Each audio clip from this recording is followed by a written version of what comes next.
As a lover of action RPGs, this upcoming title really caught my eye, and it could just be the next big multiplayer co-op game, sharing some similar themes and systems to games like Warframe and the Monster Hunter series. I was fortunate enough to be part of a select group of creators invited to a remote playtest of Crimson Moon, of an early dev build that they have, playing it for a 2-hour session to really get a hands-on feel for the game. From this brief closed doors demo, I was able to get a pretty good understanding of the game's format and overall core gameplay systems and loops. I'll do my best to break those down and show you what happens in the hub area before you go out on a run, and then walk you through the actual bulk of the gameplay, what a run actually looks and feels like, which is mostly getting your ass whooped and beaten. This game is hard as balls. Before we dive into all of that, you might not actually know what this upcoming game is all about, so let me provide a brief overview. Crimson Moon is a gothic high renaissance action-adventure RPG built around intense, replayable missions that blend brutal precision with deep character progression. Set in the besieged city of Gildenarch, players hack and slash their way through cathedrals, battlements, and shadowed districts overrun by demons, vampires, and undead gods. Players can venture alone or bring a friend in optional co-op, as they wield angelic power and fight back the Infernal Legion. In Crimson Moon, players embody a half-human, half-angel Nephilim bound to a dark prophecy. With every trip into the demon-infested streets, you will unlock new abilities, weapons, armor sets, equipment, and gameplay modifiers that reward their risk, mastery, and adaptation. Dynamic enemy configurations and difficulty ensure every incursion feels distinct, and between missions, an evolving mission board offers themed challenges, progression paths, and escalating trials. The Nephilim's victories reclaim districts from the spreading hellgrowth, while revealing deeper truths behind Gildenarch's fall and the Order of the Crimson Moon, with every run drawing players closer to a fate that only they can fulfill. Developed and published by Probably Monsters, Crimson Moon is set to release September 2026 on PC, PS5, Xbox Series X, and S. If at any point you like what you see, the link is in the description. You can go ahead and wishlist it. It will really help them out. Now that you're up to speed, we can talk a little more about the game's structure and how it goes about its core gameplay loop. At first, I was thrust into an opening tutorial mission, guiding me through the core gameplay basics, how I do my attacks, how I use my items, stuff like that.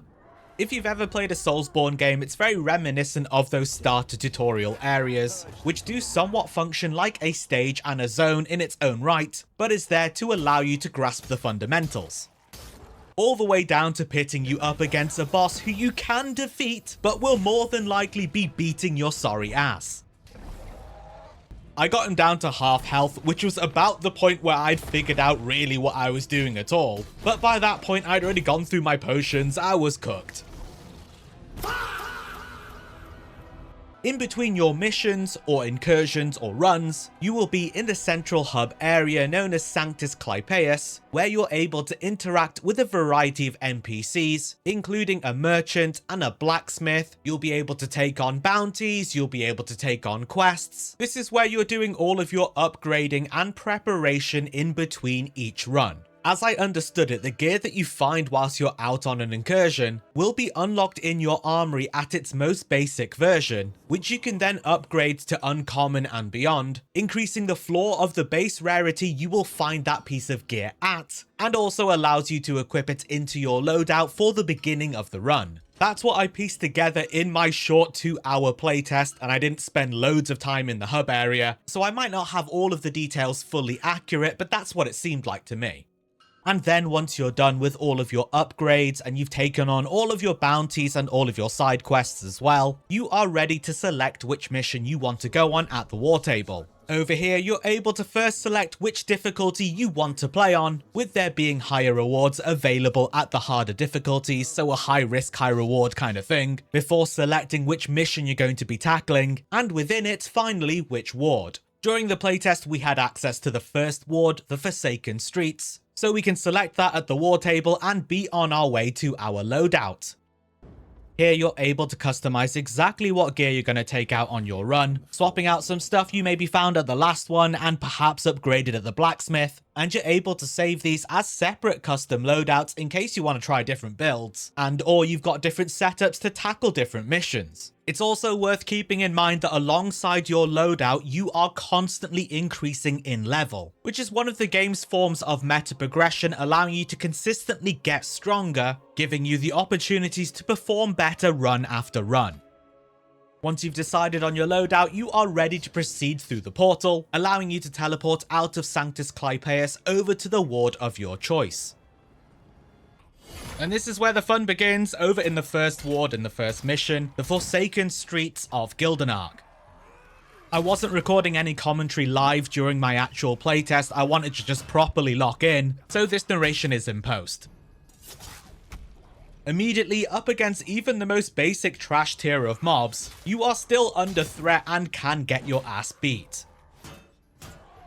Ideally, you're not nearly dying right at the start and already using one of your potions, and then accidentally using another one when you're meant to interact with a lore scroll, but it just so happens to the best of us and also the worst of us too. Defeated enemies will award you with experience, which is automatically applied, souls, which are considered your temporary currency for temporary upgrades, gold, your more meta progression based currency for upgrades, and actual gear that you can pick up, swap, or send into storage. You will notice very roguelike themed special abilities attached to your gear, which are known as boons, some of which will be standalone and some will stack on top of each other. This is but another way of how the runs can feel very individualized, independent, and unique, with the same implications for your actual builds.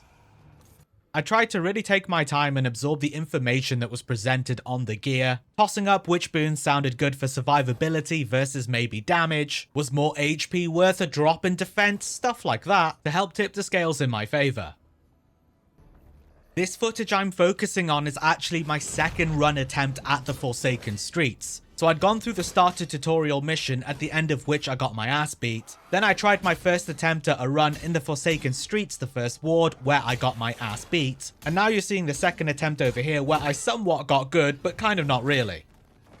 There was a small but distinct variety of opponents that I encountered. Your standard trash mob foot soldier, there were also these undead archers, the undead captains with very long swords which did brutal powerful swings, a tanky spear and shield user which would beg for backstabs. This motherfather hit me with the old turn and burn just before he was about to die, which was super frustrating and used up one of my lives, the number of which you can see denoted by those helmet icons underneath your mana bar. So you are able to fully run out of HP, at which point you will be resurrected and use up one of your lives. And once you've gone through all of them, that's it, the run is over, and you'll be brought back to the Sanctus Clypeus. The ward that you're playing is split up into separate sections which sort of act as stages, and is separated by what the game calls Nexus Gates, at which you're able to select one of 3 random boons to power up your character for that run, another way whereby the runs are individualized. You can only proceed to the following Nexus Gate after defeating all of the enemies before it. They'll also tend to be guarded by a very powerful mini-boss-like opponent like these elite brutes. There is a notable step up in difficulty and damage scaling after each Nexus Gate, often coupled with a changing of the layout of the level, further pointing to their role as stage markers. I got to the point where it said there were 2 Nexus Gates remaining. I felt like I'd really started to get to grips with the game. I had hella boons to work with on my character for the run. Some were quite aggressive, applying burn to enemies. Others restored HP after each kill or replenished my health flasks when they were on 0. I was feeling pretty good about it. I thought I was in a good spot. But it definitely wasn't just the build. It was, as I say, getting to grips with the game better. I felt like I had a better understanding of which attacks I should use at which times, literally which attacks I had available to me at all. I found out very late in the run that when you're sprinting at an enemy and you hold down your heavy attack, that's a chargeable move. Knowing what my weapon skills did, how strong they were, did they stagger enemies, at what points to use my angel form as well. I could already see the capacity for skill expression in the game. Alas, before I knew it, despite being balls deep in the run, my 2 hours were up and I was auto-kicked out of the remote play session, knowing with some degree of certainty that I was onto a winning run. At least that's what I like to tell myself. I probably was in for another ass whooping.